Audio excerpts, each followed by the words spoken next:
Вітаю,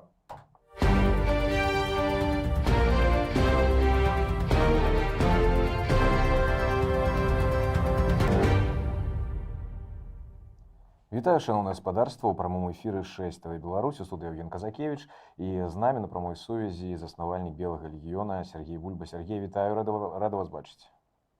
Добрый вечер, узаемно.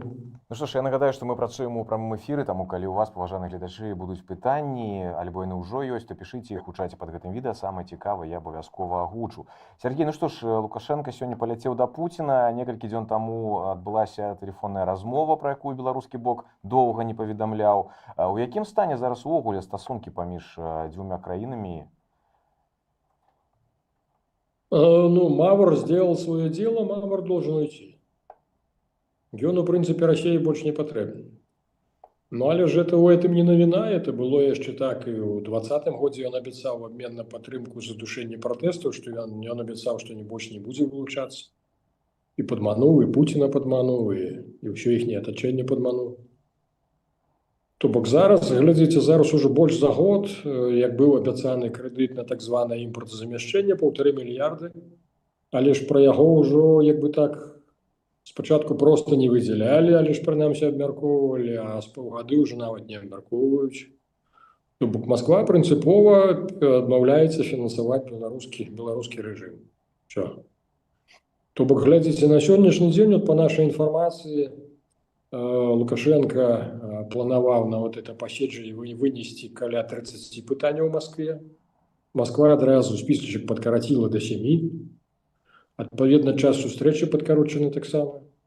Ну і што ў выніку, слухайце, я не здзіўлюся, калі у прынцыпе Лукашенко скажа, што мы вас будзем рады бачыць уже пенсіянераў. Що? Так што гатоўце месца для генерал-губернатара. Сярод вашых мясцовых мы не знайшлі, каго ставляць генерал-губернатара, то прышлем свайго з Москвы. Цікава. І тым больш, Сергей, што вось Расія ўводзіць пастаянны мытны кантроль на мяжы з Беларусю і Казахстанам. І па словах там прадстаўніка расійскай дзяржавы, мера накіравана на абарону расійскага рынку ад недабрасумленнага імпарту з краін-партнёраў. Дык а як так? А як жа саюзная дзяржава, а тут на мяжы зараз будзе мытны кантроль пастаянны? Ну, калі, напрыклад, нашы суседзі з Літвы паднімалі гвалт, што прямо адмыслова цераз іх гоняць кантрабанду цыгарэт, то мы з вами абмяркоўвалі, што калі быць аб'ектыўным, то, ў прынцыпе, глядзіце, беларусы кантрабасяць ва ўсе бакі, куды можна. То бок для Расіі з аднога боку это было як бы офшор, дзе можна было цераз Беларусь праганяць асобныя тавары, якія пад санкцыямі ў Расіі. Ну, але ж беларусы пачалі як бы з пункту гледжання расіян значна злоўжываць.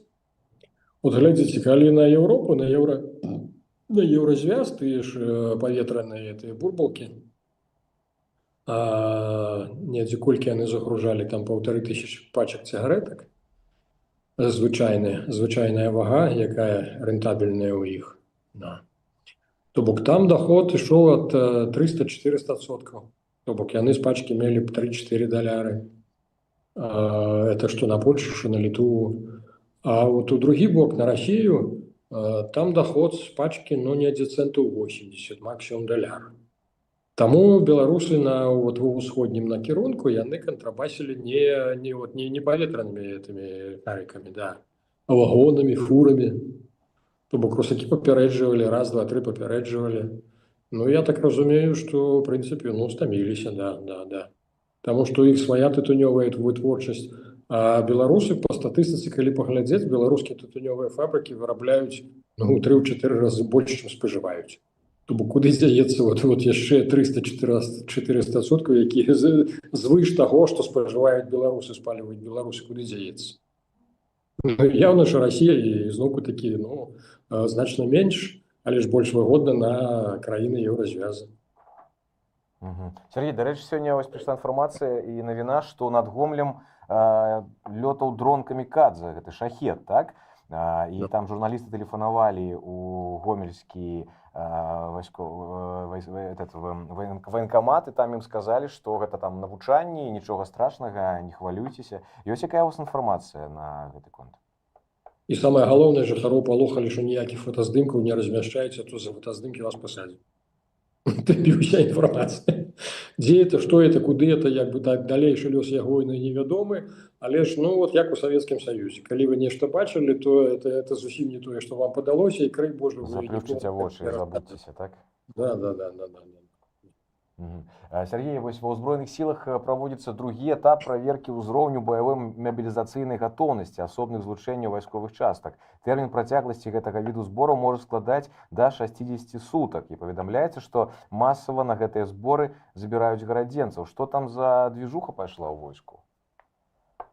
Евген, ну не толькі гарадзенцаў, перад гэтым была інфармацыя, як бы так поступала з розных рэгіёнаў Беларусі пра тое, што актыўна набіраюць мобікаў. Просто трэба разумець, відаць, што на Гродзеншчыны военком, ну, самы нейкі такі выканаўчы, ці што, самы абавязковы.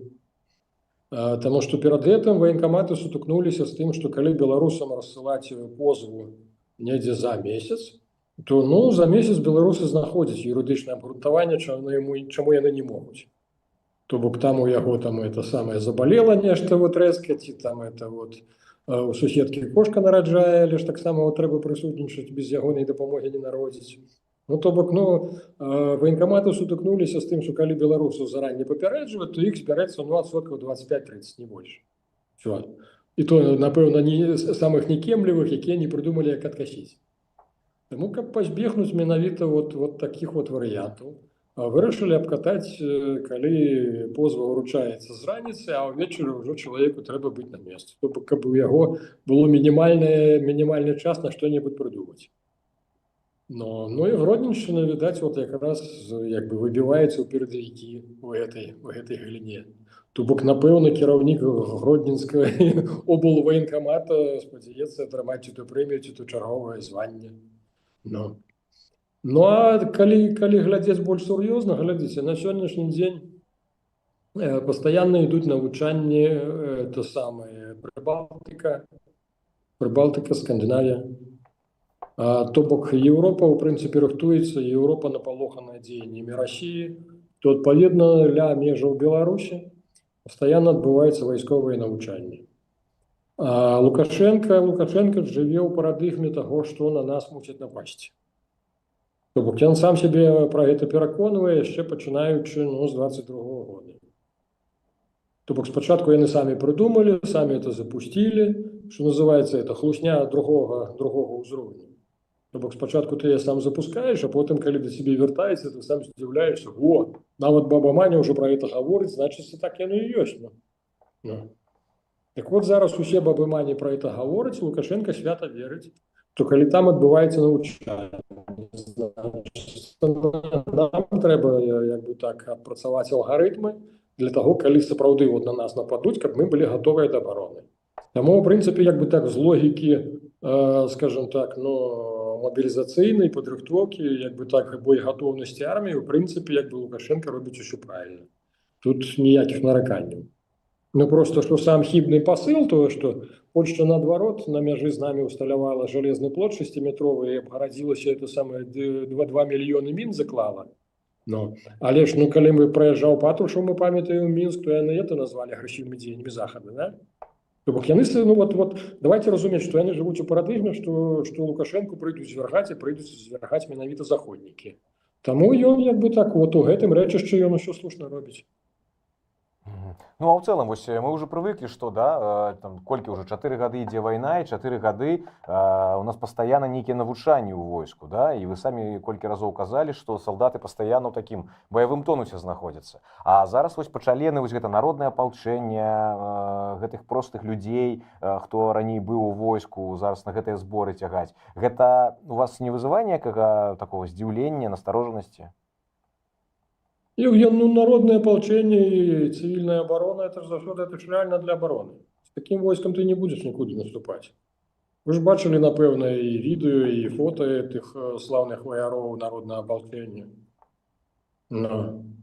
Это сур'ёзныя дзядзькі, якім ужо уласна як бы так час ужо думаць пра больш высокія сферы, а ім тут это ім на пузо, на вялікае пузо павесілі аўтамат Калашнікава. Ну, такое сабе, ну куды з такім войскам? Это відавочна, яны рыхтуюцца для абароны. Зноўку такі па інфармацыі з падраздзяленняў была трошку агрэсіўная рыторыка, калі вагняра захадзілі інструктарамі. Вот тады была агрэсіўная рыторыка, што вот там трэба это самое украінцаў гэтых пакараць, там эти бендеровцы вообще охренели, блядь. Ну і беларускія як зампаліты яны стаялі збоку назіралі, это псіхолагі не ўлазілі. То зараз, у прынцыпе, ну, в асноўным у першую чаргу адпрацоўваюцца, я маю на ўвазе не спецыялізаванымі падраздзяленнямі, а агульнавайскавымі, хутчэй за ўсё адпрацоўваюцца менавіта абарончыя. Да як і тыя ж спецы, у прынцыпе, адработваюць ДРГ, это самае НВФ, і то бок, ну, менавіта нападзенне на нашу тэрыторыю. Цікава, за Яно кого боку фактычна, глядзіце, калі украінцы пастаянна як бы то самае падымаюць у сябе, што вот беларусы, там я вот сёння чытаў загалоўкі ў Ютубе, это просто вот галава можа з'ехаць. Прорыў Беларусі на 25 кілометраў, там ужо беларускія войскі зайшлі, думаю, боже ты моя, вы пра што? Да немагчыма то самае, глядзіце, беларуска-украінскае памежжа наша, ну это прыродны бастыён, разумееце? Вот дзе, дарэчы, дзе былі украінцы, дзе было вышэйшы камандны состав, дзе быў увесь астатні кіраўніцтва Украіны, калі ў 22-м годзе Расія праводзіла навучанне на беларускай тэрыторыі, прычым такіх колькасцях. Чаму яны ў сябе тады не аб'явілі, от як Лукашенко зараз, чаму яны не аб'явілі мабілізацыю? Усе тады службы, усе украінскія службы толькі бегалі паміж сабой, усіх беларусаў тусілі, ну што, нападуць, не нападуць. А трэба было вот это не беларусаў запытвацца, а трэба было па-перш за ўсё это разведдадзеныя мець рэальныя агентурныя работы і займацца трэба было перад тым. А па-другое, трэба было якраз мабілізацыю аб'явіць. Калі ў беларусаў навучанне разам з русакамі пад вашай мяжой, то, блин, збярыце ў сябе мабілізуйце ўсіх, падрыхтуйце, увезіце вышэйшую гатоўнасць, все. Вот это трэба было рабіць, разумееце? Дык вот і зараз, калі Украіна гаворыць пра тое, што з беларускага боку будзе нападзенне, ну, слухайте, цераз Палессе нас злучае 5 ці максимум 6 дарог. Все, іх больш няма, рэальна. Усе яны даўно масты ўзарваныя, дарогі прыстраляныя украінскай артой, міннымі палямі ўсё абкладзена. Якое нафиг наступленне з беларускага боку? То бок, глядзіце, логіка вайны, яна, ну, як бы традыцыйна той, хто ідзе ў наступ, ён мусіць мець перавагу 4-5 разоў болей. Украіна не хавае, што трымае на беларускім накірунку пастаянна 15-16 тысяч нармальных, боегатовых, абстраляных. З беларускага боку, значыць, каб нападаць, трэба мець, ну, 4-5 разоў болей, это, ну, 60-80 тысяч, у нас няма столькі. Максимум, что мы все разом вот такое реально боеготово, можем выставить это 1030. Все. С такими силами не варто никуда ходить. Больше того, я скажу, что в принципе сами природные умовы такие, что из украинского боку наступать на белорусский, в принципе, это абсолютно не лепшая ситуация. Тому, в принципе, про той накірунак я б сказал, что можно и забыться. Калі Россия знову не пригонит 200 тысяч, и Украина, калі знову ніяк не адрэагуе, вот тады да. А пакуль я ўсім украінцам кажу, вот калі русакі пачнуць масавы завоз расходнікаў, то бок снарядаў, набояў, масава пачнуць это самае составамі цэлымі чыгуначнымі завозіць, вот тады пачынаеце хвалявацца. А ўсё астатняе это так, это, ну так, і ПСО, і КПНР газетаць. Ну, вось, дарэчы, да гадавіны пачатку вайны было шмат розных дакументальных фільмаў, і вось наконт таго, што вы казалі, што рабіла Украіна, амаль усе аднагалосна кажуць пра тое, што яны ведалі, але проста каб не было панікі. Бо каб людзі пачалі выязджаць там за некалькі дзён да пачатку вайны, то гэта быў бы калапс на дарогах, гэта было бы не падагнаць тэхніку нікуды, і гэта было бы ў некалькі разоў яшчэ складаней, чым было ў гэныя дні, а гэныя дні цудоўна памятаю. Євген войскі трэба было падняць. Що заранее? Вот калі на беларускай тэрыторыі адбываецца навучанне, якія пагражаюць тым, што тым больш калі вы ведаеце, што будуць заходзіць, чаму войскі не падняць? Ва ўсіх сумежных абласцях можна было это зрабіць. Сергей, пытанне ад нашых гледачоў, ці ёсць у вас інфармацыя аб колькасці застаўшыхся вагняроў на зямлі? Ну, по маёй інфармацыі іх засталося літаральна менш 200. Беларусы пакінулі толькі тых, якіх спецоў менавіта ў нас няма. Там, дзе ў нас ёсць свае, як бы так, іх падпускалі, ўсіх вытворылі это в Афрыку, яшчэ куды-небудзь падалі. Недзе каля 180-200. А гэта якія спецы? Гэта што, дроншчыкі, штурмавікі? Дронщики, штурмовики, ну, слухайте, ну там багато варыянтаў. Менавіта, разумееце, вот что такое чалавек, які не прымяняў ніколі, тыя ж медыкі баявыя. Это таксама каштоўны спецыяліст, які практычна мае досвед, разумееце? Не толькі, ну, я умоўна праводжу прыклад, да. Это абсолютно багато, это спецы і партії, там, ну, у кожнай галіне ёсць, як бы так, ну, спецы заўсёды каштоўны, разумееце? Менавіта з практычным досведам, не толькі з тэарэтычным, а абсалютна ў любой галіне. Паважаны глядачы, я нагадаю, што мы працуем у прамым эфіры, таму калі у вас ёсць пытанні да Сергея, калі ласка, пішыце іх у чаце пад гэтым відэа. Самае цікавае, як заўсёды, я абавязкова агучу. Ну і, канешне, лайкі, падпіска, калі яшчэ не падпісаны, для вас гэта бяспечна.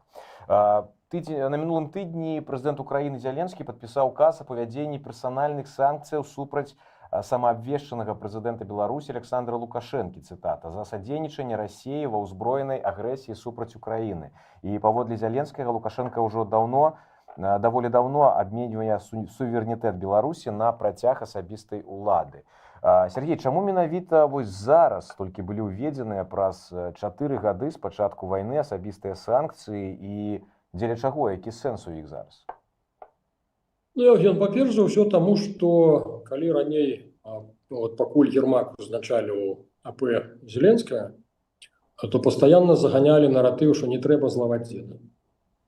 Вот хай он там сядзіць, ён, конечно, не хорошы, ён там і паскудны, ўсё, але ж давайте яго не злаваць, а то, край Божа, будзе другі фронт, і нам ад таго лепей не будзе. На сённяшні дзень, я так разумею, што ўжо больш цвярозая ацэнка, яны разумеюць, што нікуды беларусы не збіраюцца, што беларусам это не трэба, эта вайна. Да і больш таго, скажем так, ведаючы трошку зрэз па ўзброеных сілах, я скажу, што больш усё ж такі сярод нашых пражываецца антызаходняя прапаганда. Еўропа і ўсё, што з гэтым звязана. А вот антиукраінская пры ўсім пры тым, ну, ведаеце, напрыклад, сілы спецаперацыі, ім ўсё роўна з кім ваяваць. Яны лічаць сябе настолькі прафесійнымі, што ім, уласна кажучы, што в адзін бок, што ў другі. А для ўсіх астатніх не. То бок на сённяшні дзень абсалютна зразумела, што беларусы абсалютна не гатовы ні псіхалагічна, ні ніяк, яны не хочуць з Украінай ваяваць. І тым больш мы з вами пералічылі, як бы так, абсалютна, ну, скажем так, умовы прыродныя, створаныя прыродныя, і як бы так, тое, што склалася на сённяшні бок рэальнай сітуацыі, зразумела, што беларусы самі нікуды не пойдуць. Наконт Расіі ўжо таксама зразумела, што Расія нават калі бы хацела зараз спыніць вайну ва ўкраіне і перанакіраваць гэтых самых сваіх доблесных байцоў-мовікаў на заходні накірунак, то ў Расіі проста грошай няма на гэта, разумееце? То бок рэальна на сённяшні дзень усе разумеюць, што як бы так сітуацыя дастаткова патавая, і з беларускага боку дзеду можна спакойна пагражаць, разумеючы, што ну вот ніяк ты яго ўжо настолькі не пакрыўдзіш, каб ён даў загад беларускім войскам заходзіць кудысьці. Ён сам па сабе не дасць. Тым больш глядзіце, як нас зарэшніка падстаўляе Расія. Ну. Завезлі на нашу тэрыторыю на 6 кіlometrаў то самае ад расійскай мяжы, завезлі каманда-штабныя машынкі, а самі ракеты засталіся на беларускай тэрыторыі. А ўсё банальна і проста, калі Расія захоча, скажем так, запусціць, яна это зробіць са сваёй тэрыторыі, нават не завозячы ракету на нашыя. Сэнс у тым, што падобныя комплексы, яны якраз адмыслова пры баявым прымяненні, яны якраз у радыусе могуць да 100 кіlometrаў раз'язджацца. То бок КШМ-кі ў адзін бок, пускавыя могуць быць у другім накірунку. Адмыслова для таго, каб адным ударам патэнцыйны вораг не накрыў. Вот і ўсё. Таму вот тое, што паказалі карцінку, што КШМ уже каманда штабныя на беларускай тэрыторыі, это Беларусь для Пуціна цяпер это самае. Пуцін зрабіў нас законнымі людзьмі. законнай ваеннай мішэнню. Все. І дарма, што пуск арэшніка, калі адбудзецца, то ён адбудзецца не з нашай тэрыторыі. Я думаю, што русакі нават не стануць завозіць ракеты на наш, пускавыя менавіта на нашу тэрыторыю. Так что вот вам и все. Тому як бы есть такая версия, что американцы у тым ліку разглядаюць варыянт ці не дазволіць ўсё ж таки Украіне работать по расійскім аб'ектам на беларускай тэрыторыі. То бок менавіта не по беларускім, нават не по беларускім вайскоўцам, а вот чисто по расійскім аб'ектам. Ну, гэта ж толькі два атрымоўваецца, гэта Вілейка і Баранович. Ну, слухайте, это Елейка, это Івацевич, это Баранович, это Зябраўка з Боковым, якія русакі оттиснули у нас, у союзничков, да. То бок чисто, ну и теперь это Крычев 6, это там, где вот кишемки стоять от Орешника. То бок менавіта пасля завязення Орешника американцы, видать, с украинцами они там это обменивались опиниями, обменивались информацией.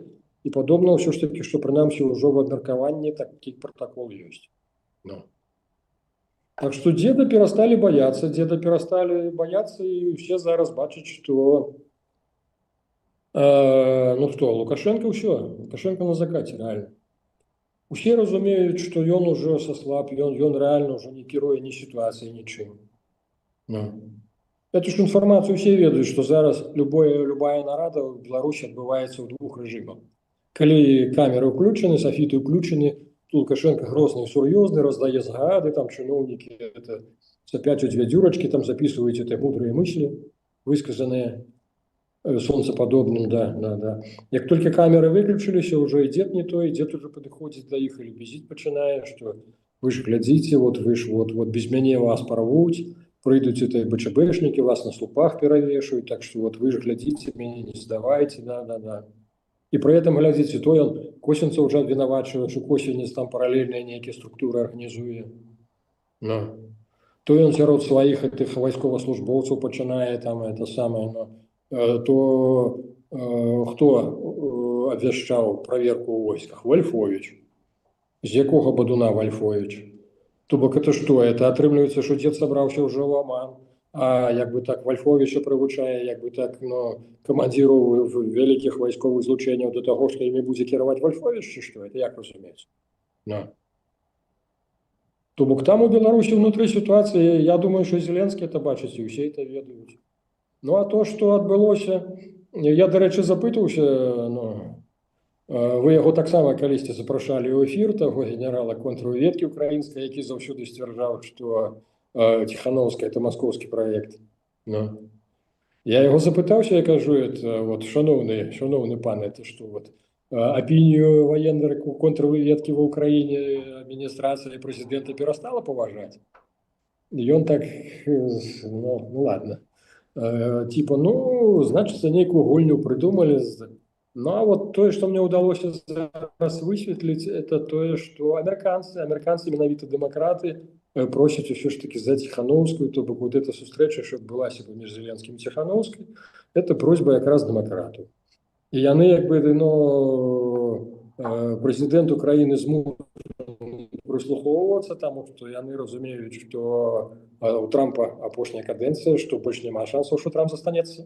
Это другая кадэнцыя. І, канешне, дэмакраты расказваюць, што наступная ўлада наша, таму давайте слухацца нас, таму што на перспектыву, да.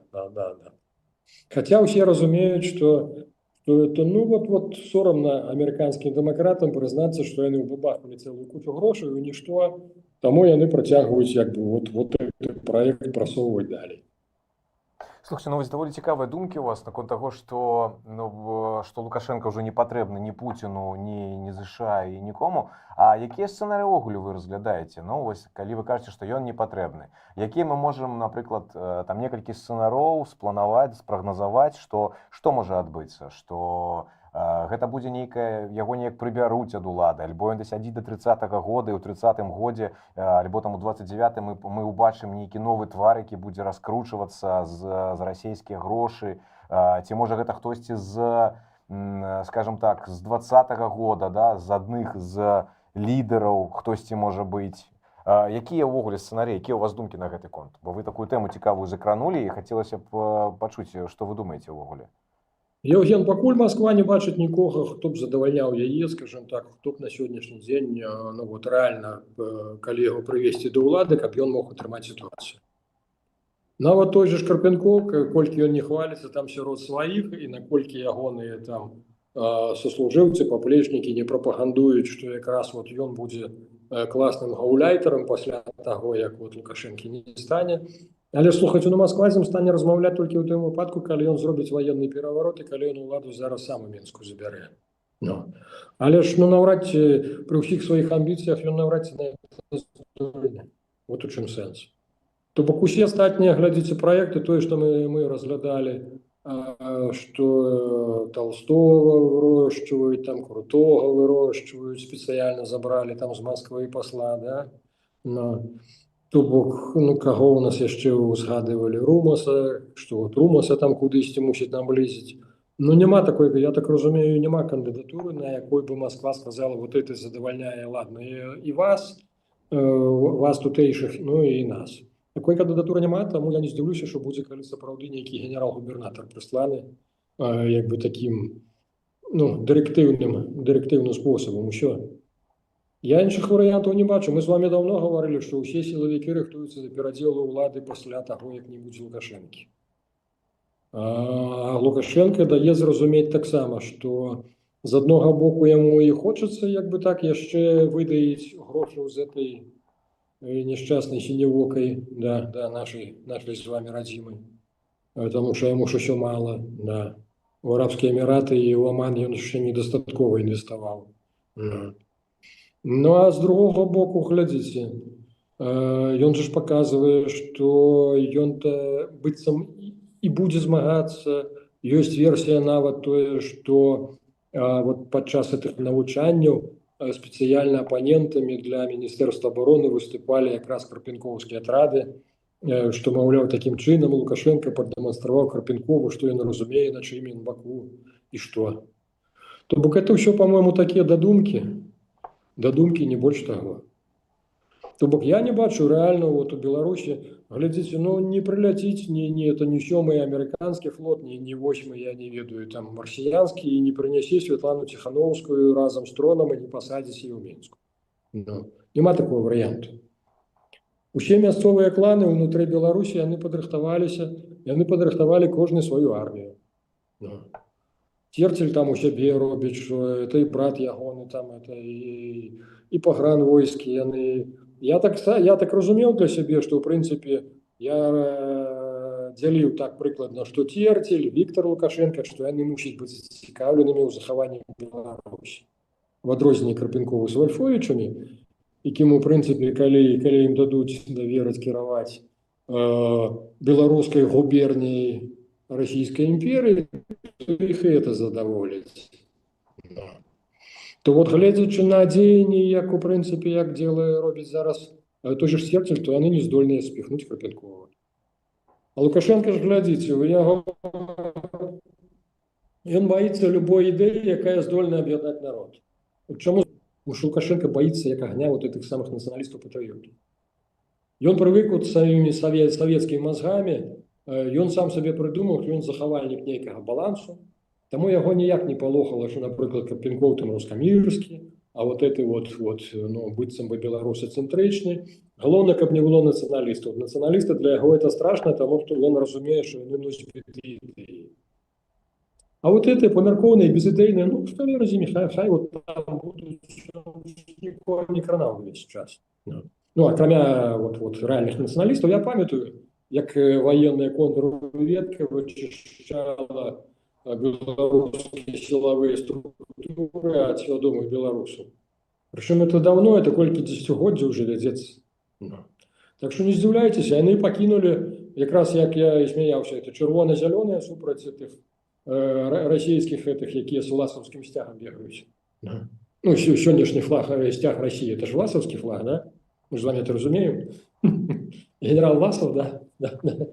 Ну вот, глядзіце, вот зараз гэтыя два кланы па сутнасці спрабуюць супрацьстаяць адзін аднаму. І то як бы такое умоўнае супрацьстаянне, это я ўжо так, калі шчыра, перабольшваю значна, таму што ну, я не скажу, што вот той жа ж, напрыклад, напэўна, Церцель будзе вельмі расчараваны, калі на першым этапе далучэння да Расіі, калі яго спакойна ўжо адпусцяць на пенсію. Да. То бок для яго это не стане ні маральнай трагедыяй, ні духоўнай трагедыяй. Да. То бок а такіх от жывых, актыўных, духавітых, нават сярод, ну, скажем так, палкоўнікаў, якія хацелі б себе бачыць заўтра, скажем так, кіраўнікамі незалежнай, ну, хаця б блізкімі да кіраўніцтва, скажем так, незалежнай Беларусі, ну, на жаль, просто это той же самы адбор, які заўсёды вяла ваенная контрразведка, а яны спачатку павыдалі усіх беларусаў свядомых, а пасля гэтага аналізу і самае галоўнае да прыняцця рашэння. Вот там их уже не хвалявала ці это рускія, я памятаю, калі Паферова здавалі. Ён сам этнічны рускі, але ж у Беларусі пражыў 15-20 гадоў, то бок ён даўно жанат, па сутнасці. Ну, жыве інтарэсы нашай зямлі. Ну, але ж яго знялі таму, што да, ён вот здольны якраз самастойна нешта прыймаць нейкія рашэнні, ўсё. То бок, глядзіце, вот натуральны адбор прывёў да таго, да вот этой аморфнасці, без ініцыятыўнасці. Все ж боятся что-нибудь, якую-нибудь инициативу проявить, бо калі што, пакараюць же. Ну. То бок вельмі нагадывае такія брэжнеўскія часы, да?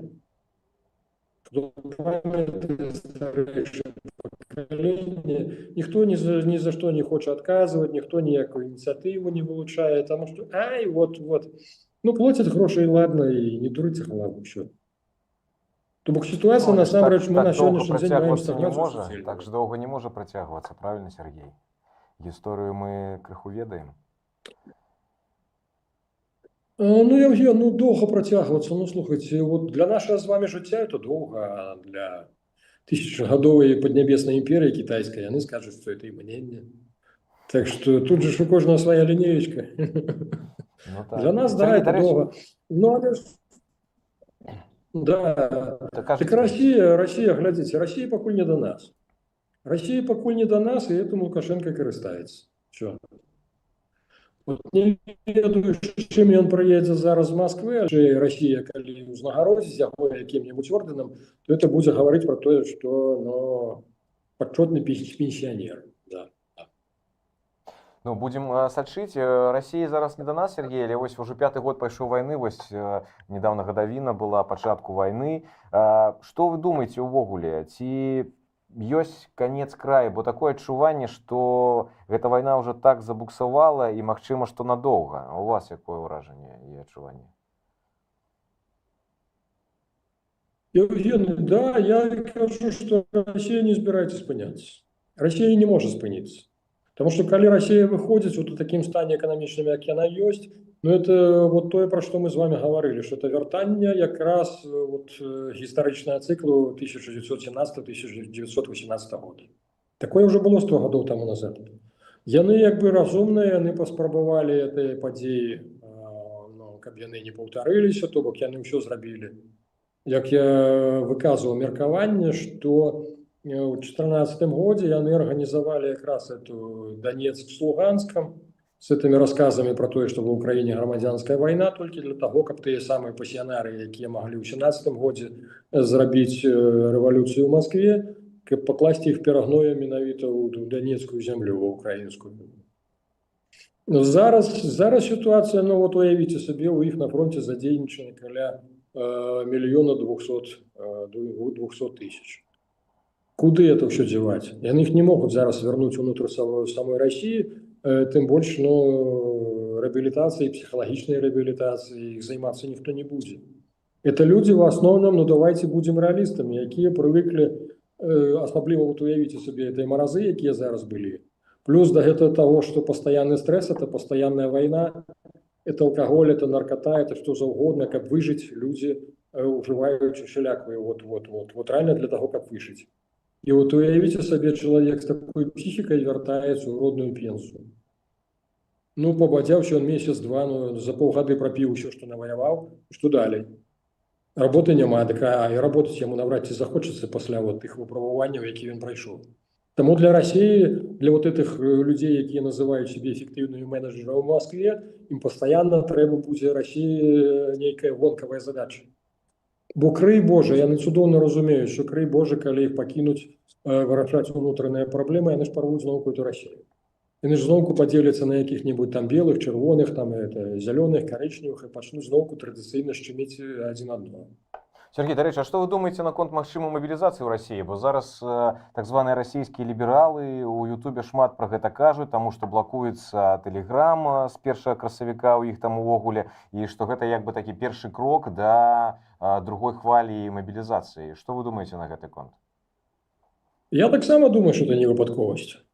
Россия закрывается железным занавесом, и, на жаль, як я говорю, под этот медный тазик, на жаль, и нас затягивают.